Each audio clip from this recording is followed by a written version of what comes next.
Bonjour le DevFest, est-ce que vous allez bien? J'ai entendu des noms là. Est-ce que vous allez bien? Ok. Allez, c'est parti. Pour cette deuxième jour de conférence, on va accueillir nos deux speakers, Julien et Théo, et on va parler de responsive CSS sans JavaScript. Bonne conférence à tous. Merci.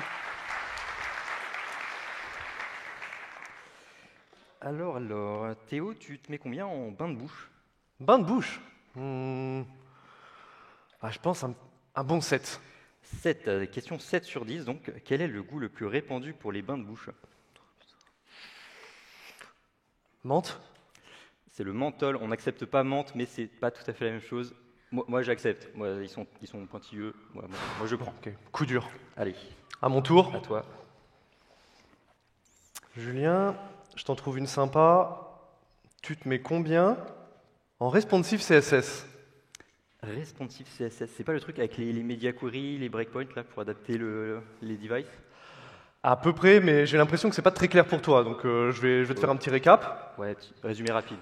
En fait, imagine, il était une fois, dans les années 90, le bon vieux temps, tu es développeur, tu fais du front pour une petite boîte qui fait un moteur de recherche.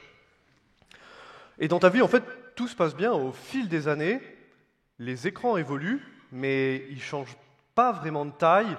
En tout cas, il n'y a pas d'énormes changements de résolution, et donc tu peux te concentrer sur ton design, tu le fais toujours sur le même genre de page, et tout va bien.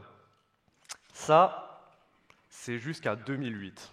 Parce qu'en 2008, il va se passer quelque chose de très grave. Cette personne va présenter ce nouvel appareil. Cette personne, vous la connaissez, c'est Steve Jobs, et cet appareil, c'est l'iPhone. Il va révolutionner plein de choses, et notamment la manière de faire du web, même si c'est un appareil mobile. En fait, il casse votre design.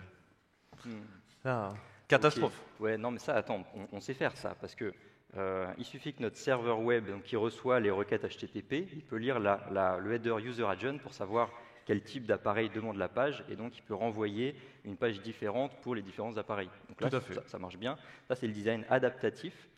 Et c'est un peu inspiré du milieu de l'impression. Donc l'impression, on va choisir pour chaque support physique, que ce soit une carte de visite, un poster, un mug, on va faire un design spécifique à ce support, et donc on imprime le design qui va bien pour chaque support. Ça marche bien. C'est vrai que dans le cas du web, on a quand même beaucoup d'appareils différents à gérer, de plus en plus, et donc forcément, quand on nous sort un nouvel appareil tous les 4 matins, ça marche plus, quoi. Ouais. C'est compliqué. En effet, je crois que cette approche, elle scale pas très bien, en fait. Et en 2010, quelqu'un va proposer une nouvelle approche. Cette nouvelle approche, c'est le responsive web design, dans un article qui a fait date.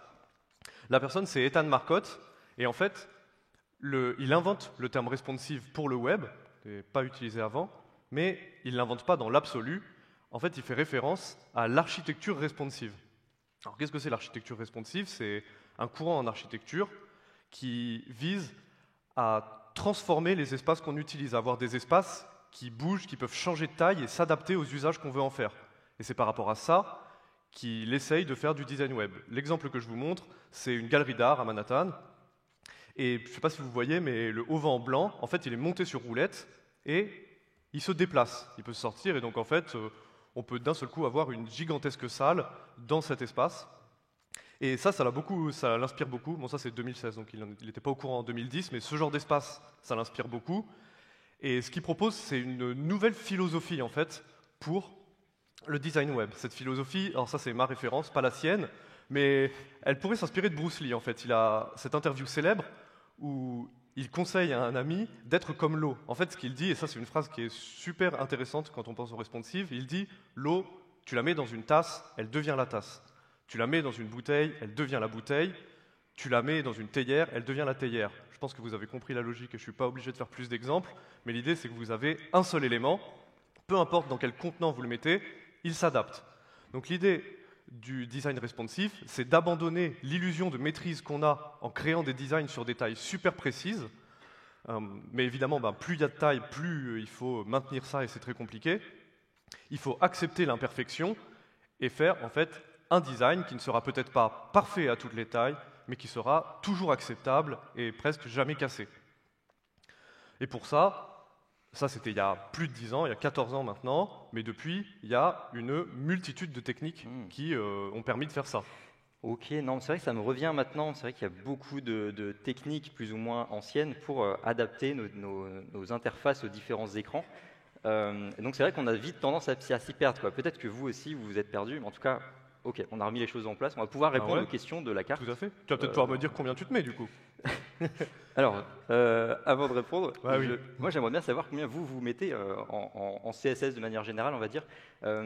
On va faire 3 groupes. Est-ce qu'il y en a qui sont entre les niveaux 1 et 3 sur 10, on va dire vous faites du CSS quand vous êtes obligé, vous savez changer les couleurs, mais dès qu'il faut centrer une div, ça devient compliqué. Est-ce qu'il y a des niveaux entre 1 et 3 dans la salle Quelques-uns, levez les mains.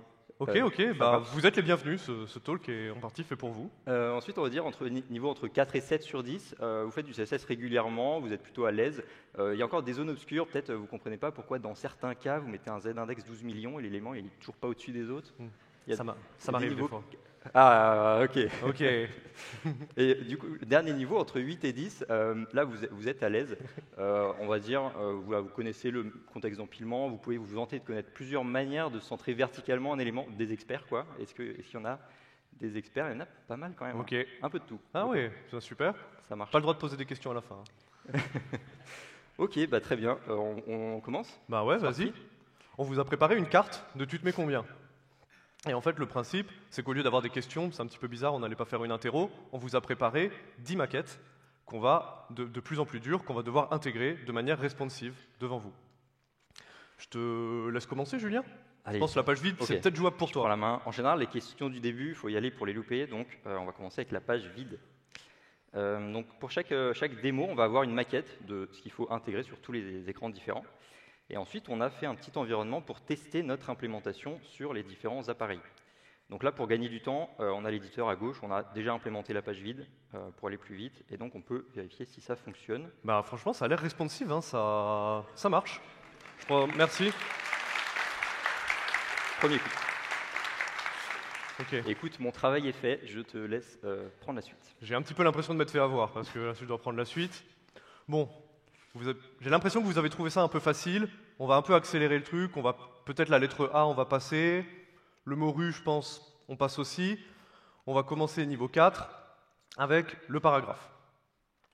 Alors la maquette, on est encore sur quelque chose d'assez simple, un simple élément, un paper avec dedans du texte, mais on aimerait bien que dans les différentes tailles d'écran, ils ne prennent pas forcément toute la largeur. On va travailler sur de la largeur là. Et là, on part d'un état de départ. Donc, ce qu'on voit, c'est que déjà sur mobile, c'est pas absolument horrible, c'est collé au bord, mais ça fait le taf. Mais par contre, plus on élargit, moins ça se passe bien, parce qu'en fait, on a mis le display block, hein, qui est la valeur par défaut de notre paper, mais en fait, du coup, il prend toute la largeur de son parent. Donc, il se comporte naturellement. Moi, quand je vois ça, je vois la maquette, je me dis, j'ai qu'une seule envie, faire des breakpoints. Non, Tu vois, mais Media breakpoint Query. pour ça. Moi, je pense qu'on peut faire un petit peu mieux. C'est vrai qu'on a tendance à se jeter sur les media query, les breakpoints, dès qu'on veut changer des choses entre les appareils. Je pense qu'il y a souvent des méthodes pour faire un peu mieux. Allez, je te fais plaisir, j'essaie de pense le que faire sans breakpoint. Tu peux trouver mieux. Allez. Bon, déjà, ce qu'on va faire pour améliorer ça sur les petits écrans, on va mettre une petite width à 90%. Comme ça, on n'est plus collé au bord. c'est Ça bien. arrange pas notre situation sur les grands devices, mais de ce point de vue, on est couvert. Après, je pense qu'on peut juste limiter la largeur, valeur arbitraire de 800 pixels, et comme ça, Ok, on est cool. bien. Petite astuce, tu peux faire la même chose en une ligne avec la Ah. fonction min. Voilà, c'est pareil, c'est Merci de l'astuce. plus stylé. Non. Donc c'est exactement la même chose. On contraint la largeur maximale. Tout à fait. Ça m'a l'air de fonctionner. Par contre, il se passe quoi si tu augmentes la font size, là, par Hmm. exemple? J'ai toujours un petit doute avec les valeurs en pixels, parce que pixels, c'est fixe, peu importe ce qui se passe dans le reste de l'écran. Et donc là, effectivement, si on augmente la taille de la police, la largeur maximale est toujours en pixels, donc ça ne va pas bouger. Et là, du coup, notre paragraphe, il est trop petit. Hmm. En fait, ce qu'on voudrait, c'est peut-être une largeur de paragraphe indexée sur la taille de la police. Ouais. Et donc, c'est pour ça il existe l'unité EM. Donc, on va mettre 40 EM. Et là, on voit que notre paragraphe est plus large. Mais Cool. si j'enlève la font size, augmentée, il reprend une taille qui est satisfaisante pour moi. Il y a un petit problème, par contre, qui paraît un peu bizarre, c'est que nous, on travaille sur la largeur du paragraphe, mais en fait, ce qu'on voudrait, c'est pouvoir indexer la largeur de notre paragraphe sur la largeur des lettres et non pas sur leur hauteur, parce que l'unité EM, en gros, c'est la hauteur d'une lettre. Pour ça, il existe l'unité CH, moins connue mais très pratique. Cette unité, elle vaut la largeur du 0 dans la police que vous utilisez. Alors attention, ça veut dire que si vous utilisez une fonte monotype, bah, c'est carré, toutes les tailles, toutes les lettres, tous les caractères font la même largeur. Si vous utilisez une fonte qui n'est pas monotype, bah, dans ce cas-là, ça peut être un peu variable, et là, il faut tester. Il n'y a pas de règle d'or. En général, le 0 est un peu plus fin que les autres caractères dans les polices de ce genre, mais il faut tester. Ce qui est très bien, c'est que ça permet de suivre les prescriptions des typographes qui nous disent que, idéalement, quand on fait des éléments pour la lecture, on essaye de viser entre 80 et 100 caractères de largeur. Du coup, cette unité CH, elle est super pour faire ça. Et donc, je peux m'en servir. Je vise 80 caractères, 80 CH, et on a quelque chose comme ça. Ok, intéressant. Bon, je pense que c'est pas mal. Je pense qu'on est bon pour ce niveau-là. Le niveau 4 est validé. Allez, ça marche. Donc là, on a vu effectivement l'unité CH qui permet voilà, de régler la largeur des textes, qui est bien pratique. Autre chose qu'on a vu qu'on va faire souvent, c'est de limiter la largeur des éléments, parce que par défaut, les pages web prennent toute la largeur de l'écran. Et il ne faut pas oublier qu'il y a ce genre d'écran dans la nature, ça existe. Et donc, si on ne met pas de max width, on peut se retrouver avec des interfaces qui sont très étirées. Donc, il peut être un choix de design, hein, on ne sait pas, mais on pense que dans la plupart des cas, ça peut être une bonne idée de mettre une max width, même si elle est très grande. Là, c'est 1800 pixels, je crois, pour assurer le coup, histoire que ça ne soit pas trop étendu sur les écrans très larges comme ça. Puis que votre design résiste quand on va inventer des écrans 2 fois plus larges. Donc, c'est future-proof. Voilà. Ok, on continue. Qu'est-ce qu'on a après? Je te laisse prendre la suite. C'est pour moi celui-là. Okay. Alors, jeu de morpion, qu'est-ce qu'on a? On a un tableau de jeu comme ça, carré, qui prend plus ou moins tout l'espace. Ok. Donc, on voit que, encore une fois, dès le début, sur téléphone, ça marche pas mal. Et je suppose que voilà, sur les grands écrans, ça va être trop petit parce qu'on a pour l'instant une largeur en pixels, donc forcément, c'est pas fluide. Bon, cette fois, je sais pas ce que tu en penses, peut-être des petites media query, non? Non. Non, toujours. Non. Non, ok. Bon, toujours. C'est à moi de te dire non. Cette fois-ci, tu m'as forcé à pas en utiliser. Allez, je pense bon. que tu peux faire mieux, Julien. Un partout, je comprends. Donc, on est sur les petits écrans. Moi, je connais l'unité VW, par exemple, pour dire 80% de la largeur du viewport. Donc, VW, c'est en pourcentage de la largeur du viewport. Comme ça, ça marche. Marche pas du tout, du coup. Ah, mince. Bah oui, parce que là, tu es en orientation paysage. Alors, on pourrait mettre VH. En fait, on veut le plus petit des deux. On pourrait faire un min VH, VW, ce qui est l'équivalent à V min. Du coup, et donc, on prend la plus petite des deux dimensions, ce qui permet d'être sûr que ça rentre tout le temps dans l'écran. Ok, c'est pas mal, sauf que là, sur ce grand écran, c'est trop grand. Donc, on peut faire ce qu'on a fait juste avant, du coup. Ça, on connaît. Hop, je vais mettre une largeur maximale. Comme ça, c'est pas trop mal. C'est pas mal, mais je crois que sur les maquettes, sur les tablettes, là, ça prend pas tout l'écran. Donc, je trouve que là, c'est un peu trop gros. Ah ouais. Donc, ce qu'on peut faire, en fait, on peut agir sur la dimension flexible. Dans ce cas-là, c'est le Vmin. Donc là, je pourrais dire, je vais mettre un peu moins de Vmin, comme ça, c'est un peu plus petit, ça prend moins d'espace. Sauf que dans ce cas-là, sur le téléphone, c'est trop petit. Donc, je pourrais on voudrait une taille minimale. Un max de min. Ouais. Un peu compliqué. On a peut-être mieux en CSS. Ouais, alors attends, sinon il y a ça. Hop, donc j'ai dit quoi, 320 pixels. Ouais. Donc, avec Clamp, en fait, ce qu'on va faire, c'est préciser une taille minimale, une taille maximale, et entre les deux, une taille idéale. Et dans ce cas-là, on sait qu'on ne sort pas, et avec la valeur du milieu, on va pouvoir gérer la vitesse à laquelle ça grandit entre les deux bornes. Oui, ça c'est intéressant. Donc là, on est sur la valeur maximale, là, on est sur la valeur minimale, et entre les deux, on peut régler à quelle vitesse ça varie entre les deux. Ça, c'est plutôt cool. Et on a encore réussi à se passer de breakpoint. Merveilleux. Bien joué. Merci. Alors, qu'est-ce qu'on a vu ici?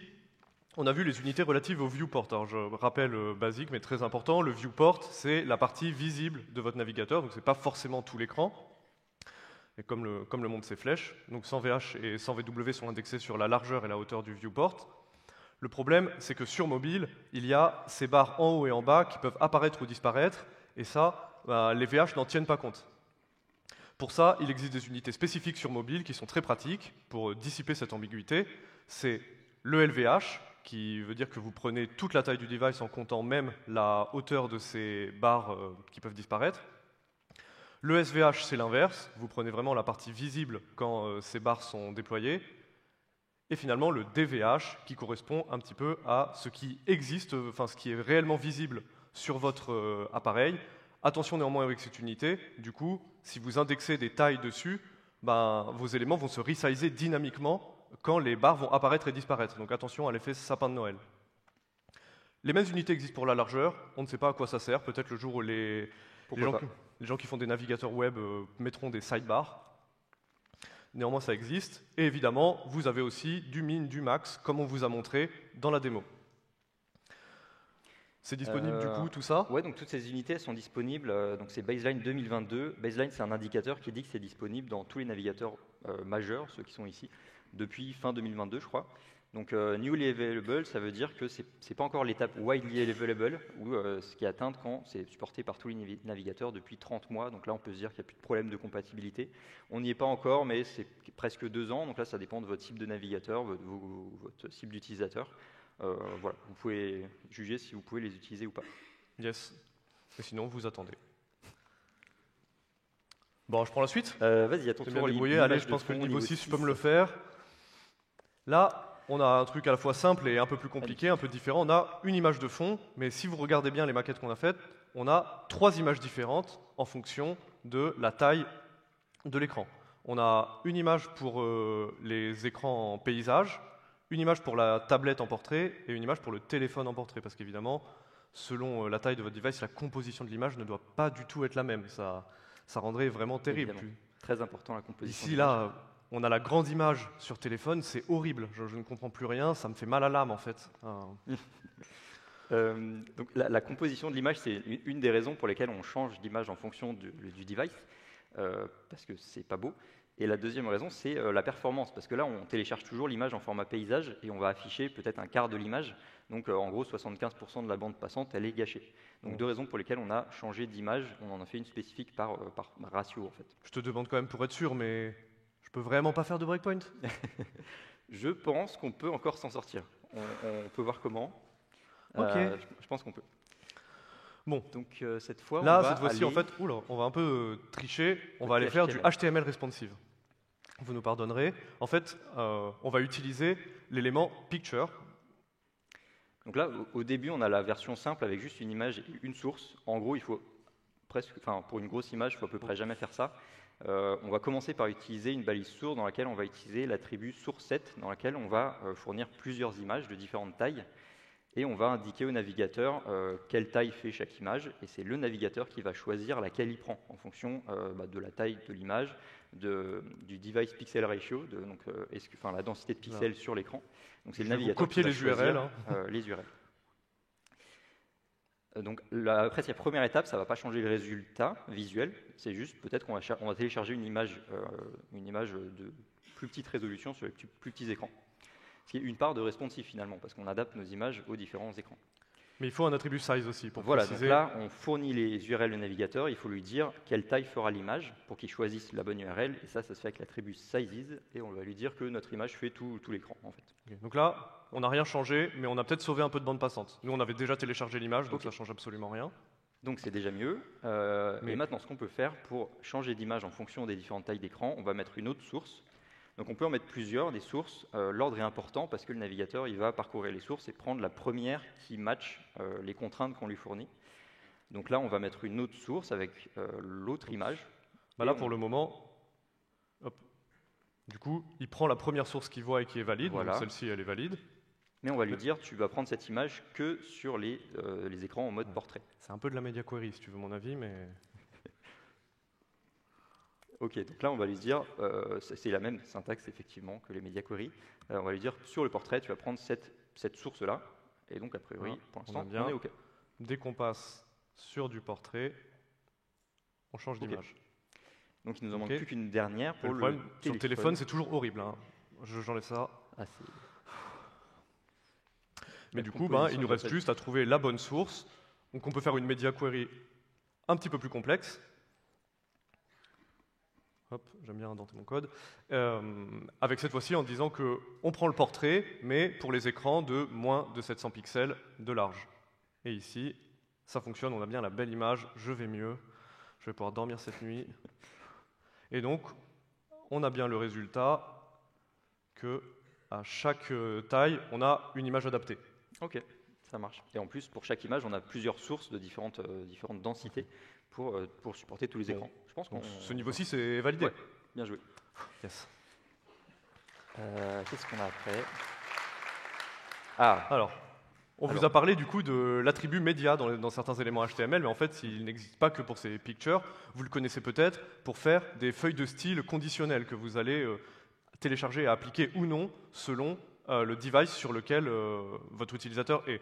Donc on peut, par exemple, faire des feuilles de style spéciales pour les ordinateurs de bureau, pour les grands écrans. un peu comme design adaptatif, quoi. C'est un héritage du design adaptatif, en effet, et ça, on le fait vraiment presque plus aujourd'hui, maintenant. sauf dans des cas bien précis. Rappelez-vous aussi de ce moment où on faisait des feuilles de style pour imprimer des sites web. Je ne sais pas si toi, tu imprimes souvent des sites web. Tous les jours, Ouais, j'adore tous les ça. jours aussi. Hein. Je fais des petits livres avec. En fait, je développe des pages pour qu'ensuite on puisse les imprimer et en faire des livres. Voilà, donc encore une chose qu'on fait plus souvent. Mais, hors blague, il y a quand même un moment où cet attribut média, il est utile, c'est pour la vidéo. Voilà, donc effectivement, sur les vidéos, il n'y a pas l'attribut source set sur les sources des vidéos. Et donc, dans ce cas-là, on est obligé de mettre l'attribut média pour choisir la source de vidéo à charger pour chaque taille d'écran. Ce qui économise encore plus de bande passante parce que les vidéos, c'est plus lourd que les images. Donc Ça, c'est vraiment utile. important. Ouais. Mais quand même, on n'a pas pu se priver de vous dire que ça existait aussi pour l'audio. Donc, vous pouvez, si vous le souhaitez, servir des audios de qualité dégradée si vos utilisateurs ont un plus petit écran. L'utilité est plus discutable. Histoire de bien leur dire. Mais on vous donne tous les outils. Hein. Super. Bon, Parfait. nickel. Écoute, je suis chaud, je propose de continuer. Ok, vas-y. J'adore la documentation. En plus, bon, on va pas en écrire, on va en intégrer, mais c'est pas grave. Documentation. Qu'est-ce qu'on a? On commence là, niveau 7, on rentre dans le dur, on commence à avoir un layout un peu plus complet. Et cette fois-ci, bon, c'est un layout très classique, où on voit qu'en mobile et sur tablette, on a une seule colonne avec une navbar, avec un bouton de navbar déroulant. Et ensuite, au fur et à mesure qu'on a plus de largeur, on montre de plus en plus de colonnes, avec une nav à gauche et une table des matières à droite. Et là, Ok. je pense que le ça moment est fonctionne sur venu. mobile. Il est l'heure de sortir la Media Query. Ok. J'avoue, effectivement, là, ça me paraît compliqué de faire autrement. Je pense qu'on va devoir sortir les media query et les breakpoints. En effet, là, on va faire quelque chose. Donc, ce qu'on voit, c'est qu'on part d'un état où, sur petits écrans, ça marche. On a fait du mobile first, mais on ne profite pas du tout de la place supplémentaire qu'on a sur les grands écrans. Donc, tout notre travail, ça va être de juste profiter de cette place supplémentaire. Pour ça, on va améliorer notre page au fur et à mesure que l'écran grandit. Donc là, on peut ajouter dans un premier temps peut-être la barre de gauche, la navigation à gauche. Donc là, Théo va faire une media query avec un breakpoint, le fameux, et on va dire à partir d'une certaine largeur de viewport, on va changer le layout de notre page. Donc à partir de 1080 pixels, on va utiliser un petit display grid parce qu'on trouve que ça fonctionne pas mal pour le layout, donc avec les différentes colonnes. Un display grid dans lequel on va régler du coup nos différentes colonnes. Je vous mets un truc sur un... Voilà. Donc là, j'ai tout pété là pour le moment. Ok, temporairement cassé. Donc l'unité FR, elle va en fait partitionner la largeur en parts égales, et le nombre de FR détermine le nombre de parts que va occuper chaque colonne. Donc là, 1 FR, 5 FR, ça veut dire que la colonne de droite occupera 5 fois plus de place que la colonne de gauche. Donc ça prend forme, on cache les différents éléments, on les fait apparaître, etc. Et là, ça m'a l'air pas mal. On a fait apparaître la navbar. Pour la première colonne, ça marche, et c'est vraiment très simple. Là, on fait de la grid, et tout ce qu'on fait, c'est, dès que l'écran s'agrandit, on montre ou on cache certains éléments. On va continuer la suite pour montrer la deuxième colonne, enfin la colonne de droite. Ok, donc sur les écrans encore un peu plus grands, on va vouloir ajouter une petite table des matières sur la droite. Donc pour ça, on peut utiliser une autre media query. Vu qu'on utilise des min-widths, elle va se superposer à la media query précédente, donc on garde le code précédent. Et on va peut-être ajouter une colonne à droite pour faire de la place pour la table des matières. Donc, ce qu'on peut faire, c'est changer le layout des colonnes. Donc, cette fois, on va déclarer 3 colonnes avec 1 FR, 5 FR et 30 CH. Donc, on peut voir qu'on n'est pas obligé de faire grossir toutes les colonnes de la même façon. Elles ne sont pas obligées de grossir à la même vitesse. Donc là, on a dit la colonne de droite pour la table des matières, on n'a pas envie qu'elle prenne trop de place parce qu'il n'y a pas besoin. Donc, on va limiter à 30 CH. Comme ça, les deux autres, elles vont grossir. Et la table de matière va se limiter à 30 CH. Donc là, on a nos 3 colonnes. Donc là, on voit bien que c'est au fur et à mesure qu'on rétrécit ou qu'on agrandit, on a bien les éléments qui apparaissent et qui disparaissent. Et donc ça, grid plus breakpoint, c'est une manière très simple de faire ce genre de layout. Bon, ça me paraît pas mal. Ça me paraît bien, ouais. Peut-être après, J'ai oublié une maquette. on a dit qu'on n'aimait pas trop les pixels. Ah oui, c'est vrai. Alors, il y a quelque chose là qu'on pourrait voir. Encore une fois, les pixels ne s'adaptent pas déjà à ce qui se passe dans le layout, mais surtout souvent à la font size. C'est pour ça qu'on ne met jamais des font size en pixels, évidemment. Et là, en fait, c'est un peu le même problème. Si on avait une font size énorme, ce qu'on peut régler dans les réglages du navigateur, en fait, nos breakpoints ne vont pas changer s'ils sont en pixels. Et donc ça, il y a une règle d'accessibilité du RG2A qui dit qu'on est censé pouvoir augmenter la taille de police jusqu'à au moins 200%, et que ça casse pas trop, qu'on ne perde pas d'informations. Donc là, si on a nos breakpoints en pixels et qu'on augmente la font size à 200 pixels, on risque d'avoir des choses qui sont cassées. Donc là, ce que je fais, c'est que je convertis en unités relatives à la taille de la police. Donc voilà. Donc ça peut être une bonne idée de mettre les breakpoints en EM comme ça. En fait, juste en changeant la taille de la police, on peut changer de breakpoint. En fait, on peut passer d'un breakpoint à l'autre dans les réglages du navigateur en changeant la taille de la police. Ok. Ça, c'est intéressant. Bon, du coup, je pense qu'on a fait un truc pas mal. Ouais, super. C'est vrai que tu as fait quelque chose là. On a vu depuis le début, en général, ça marche sur les petits écrans et ça marche plus sur les grands écrans. Ça s'appelle le mobile first. On fait du mobile first. Donc pourquoi on fait du mobile first autre que parce que tout le monde le fait? Donc on pourrait dire qu'il y a 2 raisons de faire du mobile first. La première, c'est côté code. En général, il y a besoin de moins de code pour faire la partie mobile que la partie bureau parce que le layout est plus simple. Et donc, en général, ça sera plus simple de faire d'abord le mobile et dans une media query, on rajoute un petit peu de code pour faire la partie bureau. En général, ça marche mieux. Et côté design, encore une fois, en général, si on fait un design qui rentre dans un petit écran, il y a des chances qu'il rentre dans le grand écran, parce qu'il n'y a plus de place. Mais pas l'inverse. Donc, si on fait d'abord le bureau, on fait un truc joli, on veut faire rentrer ça dans un téléphone, en fait, peut-être on va devoir supprimer des choses, on ne sait pas trop, ça peut tout casser. Ça n'arrive jamais. On fait toujours du mobile first, de toutes les manières. Donc, moi, perso... Comme tout le monde, quoi. Bah oui. Voilà. Donc en général, c'est pas mal de commencer par le téléphone, à la fois côté code et côté design. Bah ouais. Ok. Je te laisse prendre la suite. Ah, à moi? Là, on rentre vraiment dans le dur. C'est moi qui m'y colle. Galerie de photos. Ok, donc on a une galerie de photos de pingouins, très intéressant. Donc déjà, il n'y a pas le même nombre de colonnes sur tous les écrans. Et ici, on a 6, 5 et 3 sur les petits écrans. Ok. Ça n'a pas l'air si compliqué, mais il y a peut-être des il y a peut-être des petites subtilités. On va voir. Bon. Ce qu'on voit au début, c'est que si on peut regarder les différents devices, c'est pas horrible déjà.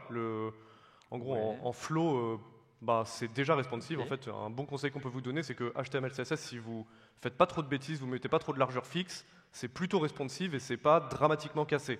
C'est quand vous commencez à faire du CSS en général qu'on casse les choses. Donc là, c'est pas mal. J'ai mis une petite bordure blanche autour de la galerie pour bien voir où elle est.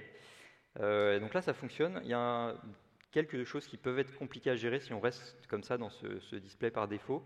Déjà, l'espacement entre les images. Alors, on peut voir qu'il y a un petit espace entre les images là.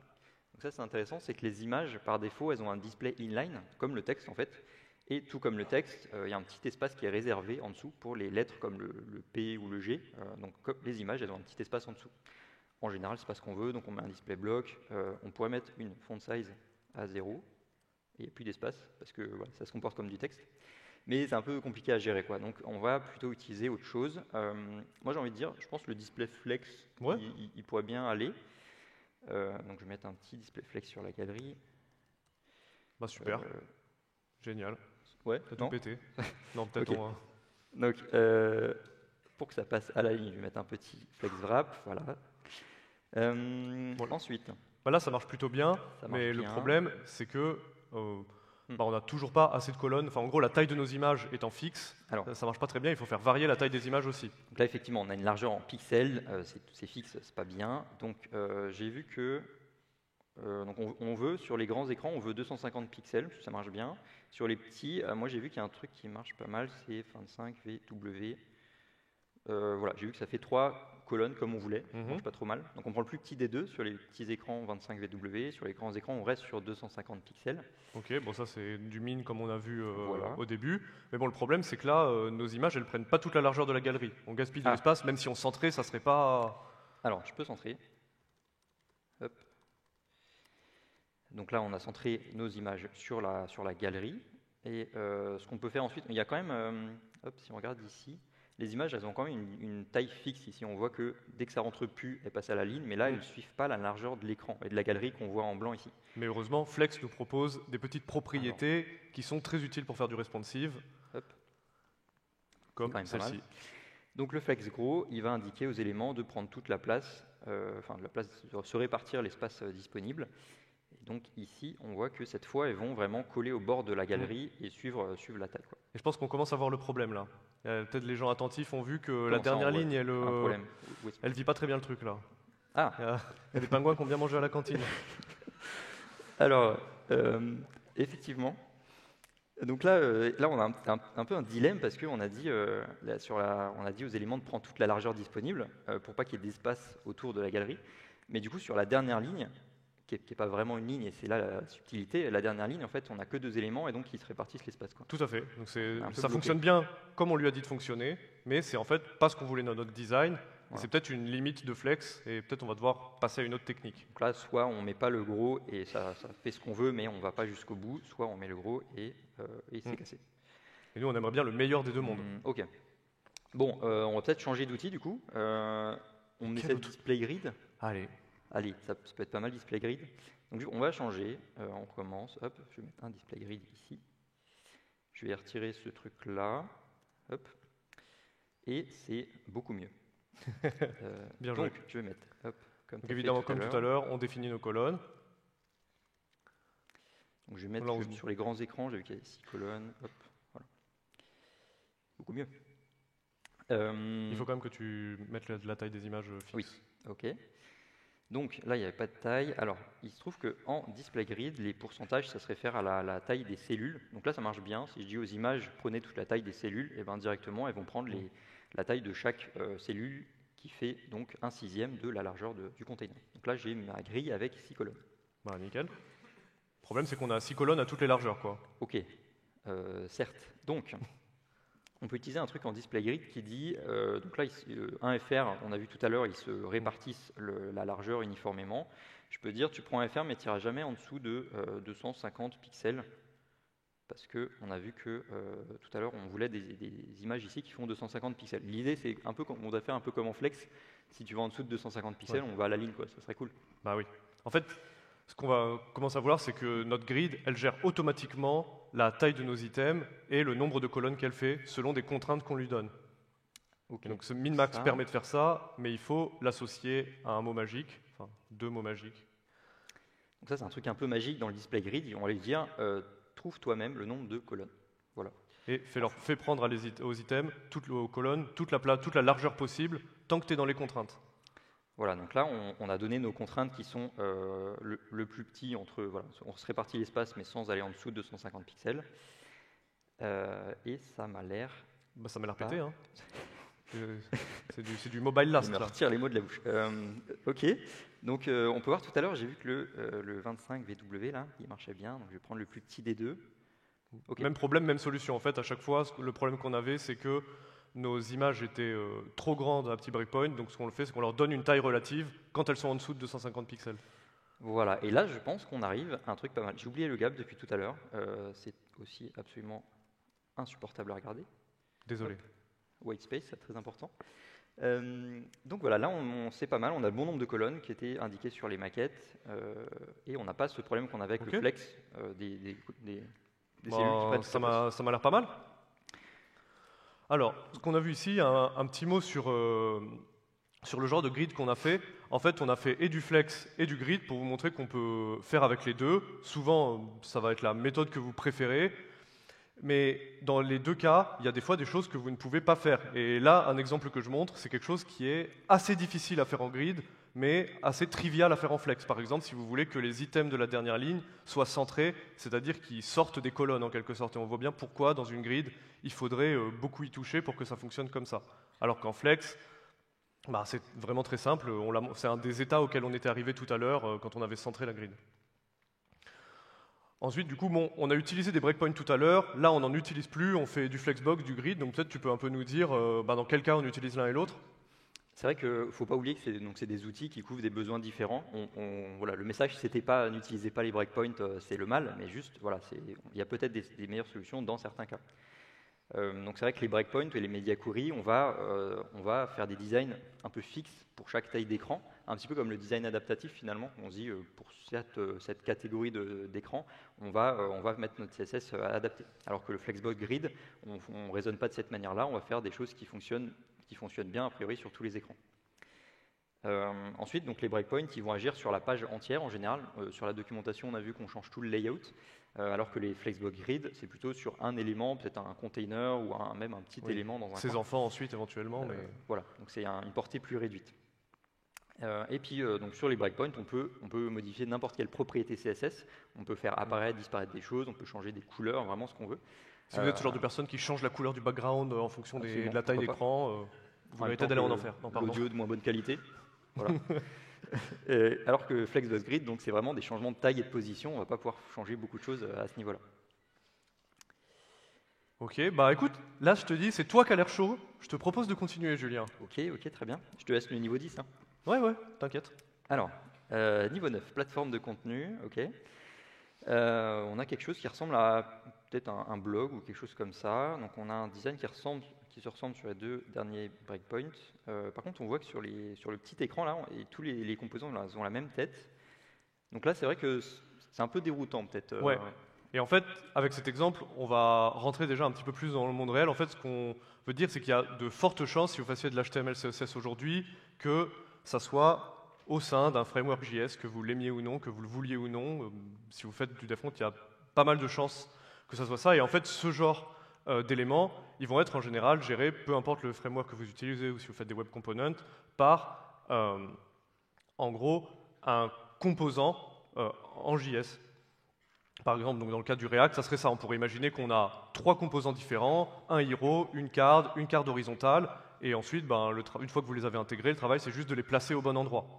Mais là, ce qu'on voudrait faire, et ce qui va, avec notre maquette, ce qui est impossible, c'est que on a toujours les mêmes éléments, on ne va pas changer le HTML, mais par contre, selon les différentes tailles allouées à nos composants, en fait, on voit qu'ils vont changer d'état. Et donc là, je ne pense pas que les media queries vont fonctionner. Il nous faut quelque chose qui permette de, en gros, faire un composant qui, selon la taille dont il dispose, se réorganise, change son apparence. Est-ce que ça existe? Effectivement. Donc c'est vrai que là, si on prend un composant, si on veut faire un composant pour les 3 sur le grand écran, le même composant, il est présent sur les 3 états à la fois sur l'écran, donc on ne peut pas faire de media query. On peut utiliser un truc un peu plus récent qui s'appelle la container query. La container Vous avez peut-être query. entendu parler hier. Ok, je vais essayer. Donc, je suis. Nous déjà, ce qu'on a fait, on part d'un état de base, donc là on va faire juste le composant pour le moment. Et donc on a fait quelque chose de simple, on avait 3 classes CSS pour les 3 variants, on va dire, de notre composant. Donc on a content medium et content large. On peut peut-être vous montrer ce que ça donne. Oui. C'est pas beau.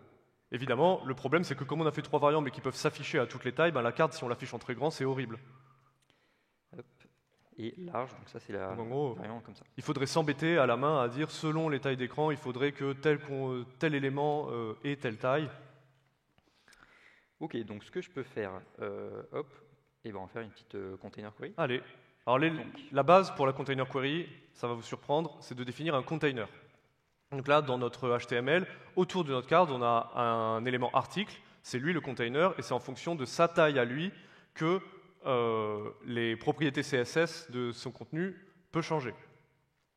Donc ici, ce qu'on lui dit, c'est quand le conteneur fait moins de 340 pixels, tu appliques ces règles. Donc là, ce qu'on fait, c'est juste refactorer notre code, on enlève les classes et on les transforme en container query. En fait, on n'écrit aucune nouvelle règle, on change la manière dont elles vont s'appliquer.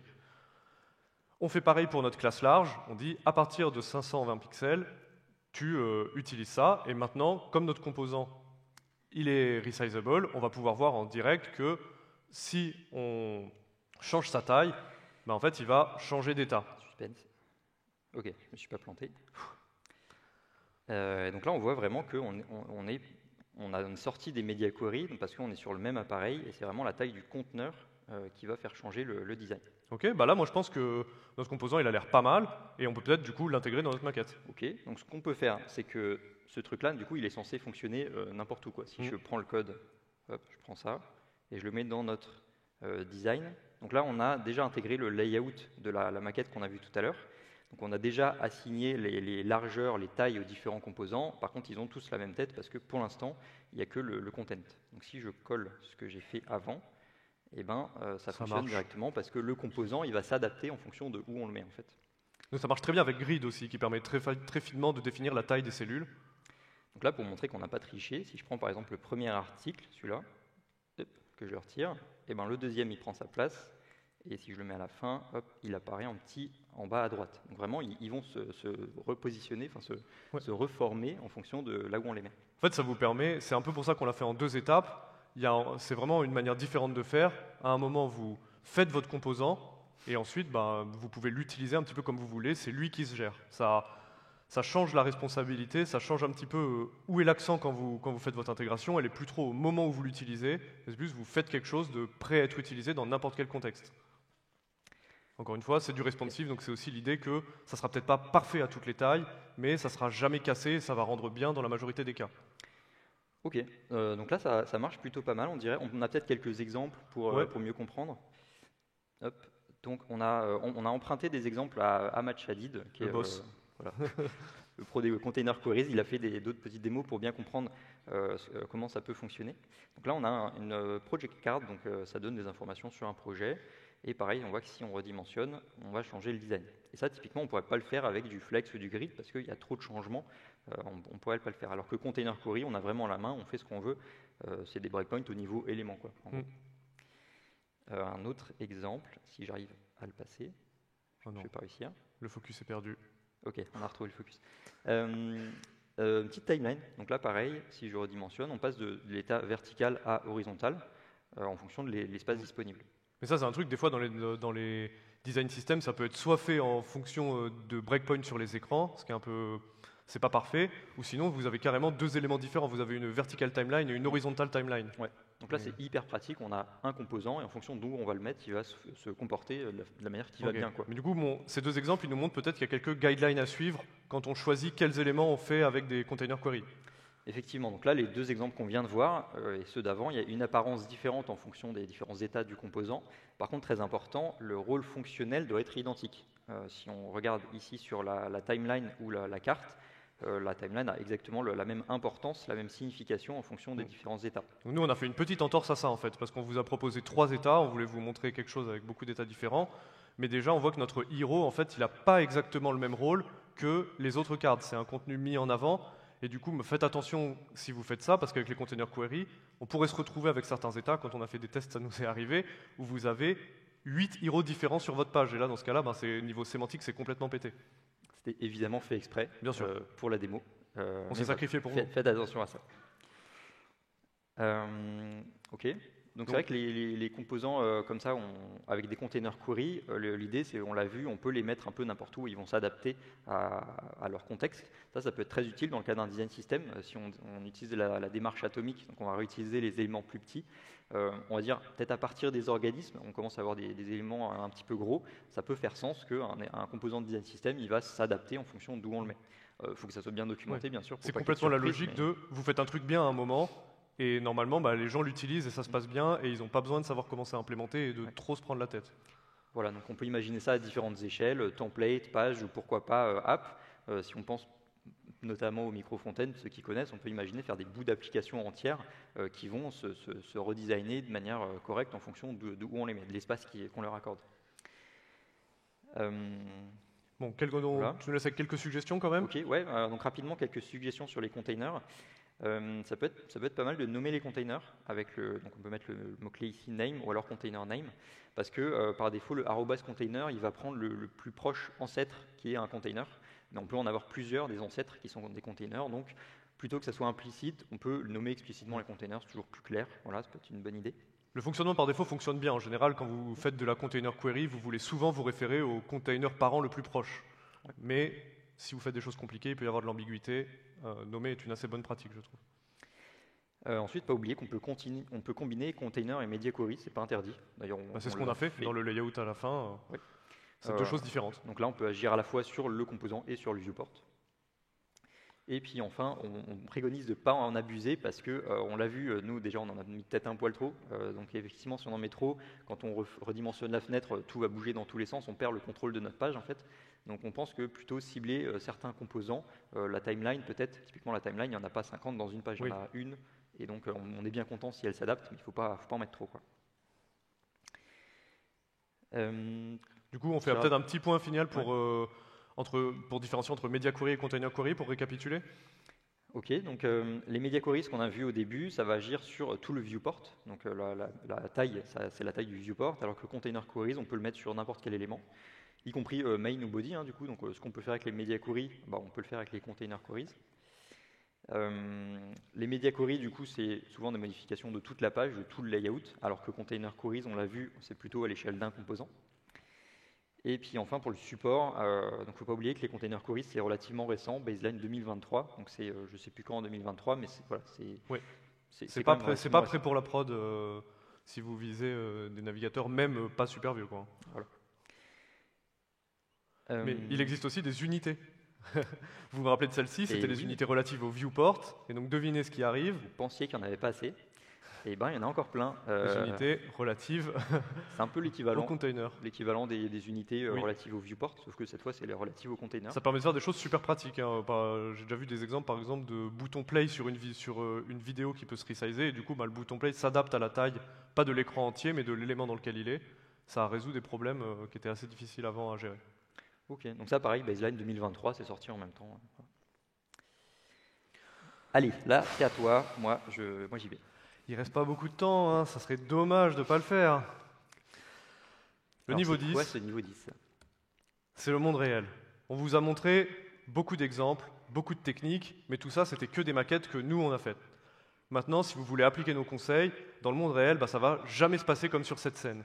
On va toujours vous demander des trucs bizarres, des trucs qui rentrent pas bien dans nos techniques. Vous allez devoir adapter, vous allez devoir chercher sur Stack Overflow, vous allez devoir beaucoup consulter MDN, mais ce qu'on espère, c'est que c'est un peu plus clair pour vous avec toutes les techniques qu'on a montrées, qu'est-ce qui sert à faire quoi et comment vous pouvez surtout les utiliser ensemble pour résoudre vos problèmes dans 90% des cas de manière assez simple. Pour le reste, on ne fait pas de service après-vente. Et la bonne nouvelle ou mauvaise, je ne sais pas, c'est que c'est pas fini parce que ce qu'on vous a montré là, c'est des fonctionnalités plus ou moins récentes de CSS qui s'adaptent en fait aux besoins, finalement, aux besoins aux différents devices qu'on a. Mais en fait, encore aujourd'hui, il y a toujours plus d'appareils qui sortent assez régulièrement. Et donc, on peut penser que CSS va encore évoluer pour fournir des solutions à tous ces nouveaux usages. Et donc, a priori, c'est pas fini, quoi. Voilà. Tout à fait, il y a une longue histoire devant nous. On va peut-être Merci beaucoup de nous avoir écoutés. N'hésitez pas à flasher le QR code, il y a nos infos et l'open feedback dedans.